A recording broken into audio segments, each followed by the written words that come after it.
तो बादी नज़र में मुज़ाकरात जो हैं वो तो ख़त्म हो गए, लेकिन एक और दर पे कुछ खटखटाने की जो है वो आवाज़ें आ रही हैं। यूं कहें आप, अच्छा, वक्फा है।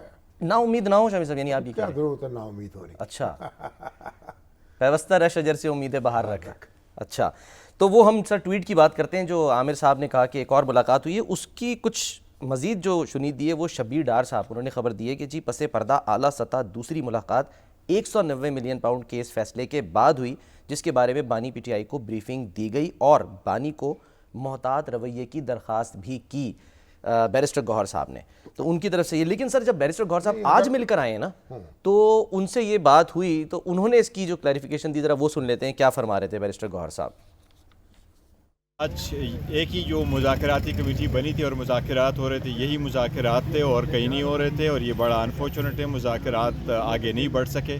लेकिन हमने तो बड़े फराखदिली के साथ और ओपन हार्ट के साथ इनके साथ बैठे थे और फ़कत 2 मुतालिबात रखे थे और 7 दिन का टाइम भी दिया था कि 7 दिन में अगर कमीशन का अनाउंस हो जाता है तो फिर हम आगे जो नशस्तें होगी उसमें हम बैठेंगे। बाकी पॉलिटिकल पार्टीज़ के साथ मिलेंगे, ये 26वीं तरमीम के ख़िलाफ़ आज़ाद अदलिया के लिए और पार्लियामान के लिए, इसके लिए हम हर किस्म का स्ट्रगल करेंगे, इंक्लूडिंग चाहे वो एहतजाज हो, चाहे वो अदालतों में स्ट्रगल हो, तो वो हम कंटिन्यू करेंगे।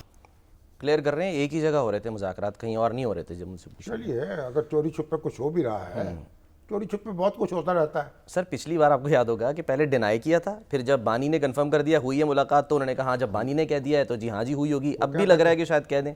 पल्ला मार के बुझा गई दीवा, अख लाल गल कर गई।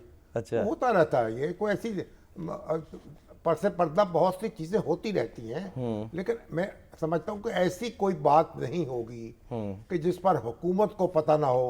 यानी शहबाज शरीफ साहब की हुकूमत जो है उससे बाला बाला कोई बात हो नहीं सकती, कुछ तय नहीं हो सकता। अच्छा, हाँ, बगैर ऑन बोर्ड लिए इनको। बगैर- अच्छा ठीक है। अच्छा सर, दूसरी तरफ आज मौलाना साहब से भी मिले हैं जाके। मगर आप ये देखिए जी कि हमारे जो इरफान सदीकी साहब हैं, उन्होंने बड़ा धुआंधार कॉलम लिखा है आज, हाँ जी, और उसमें उन्होंने कहा है 190 मिलियन कि पाउंड। 26 अगस्त 2020 को बगैर किसी माकूल वजह के 1882 के ट्रस्ट एक्ट को इस्लामाबाद की हद तक मनसूख करते हुए इस्लामाबाद ट्रस्ट एक्ट 220 जारी कर दिया गया 2020। और नए 2020 नए कानून की शिक 113 में कहा गया है कि जो इस्लामाबाद में रजिस्टर्ड ट्रस्ट अगर 6 माह के अंदर अंदर खुद को नए कानून के तहत रजिस्टर नहीं कराएंगे तो उनकी रजिस्ट्रेशन मुअत्तल हो जाएगी और वो गैर फाल हो जाएंगे।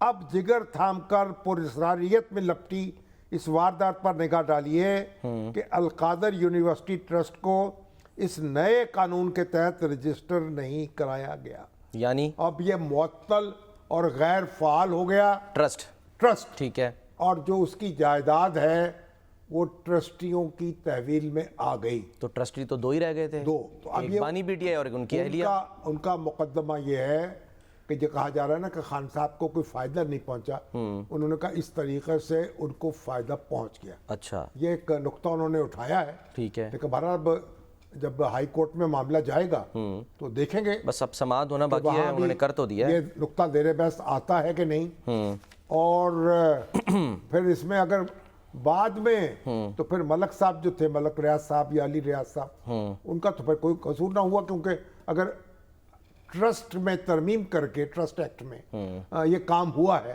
तो फिर तो एक बिल्कुल मुख्तलिफ बात है। खासी उलझी हुई सूरत जी हाँ, अब तो सर खैर वो कॉन्फिडेंशियलिटी डीड भी वो भी सामने आ गई है। हाँ। तो बहरहाल किसी तरीके से अब ये हाई कोर्ट में मुकदमा शुरू हो जाए तो फिर सारा कुछ यानी वाज़ेह होकर सामने आ जाए। बिल्कुल ठीक।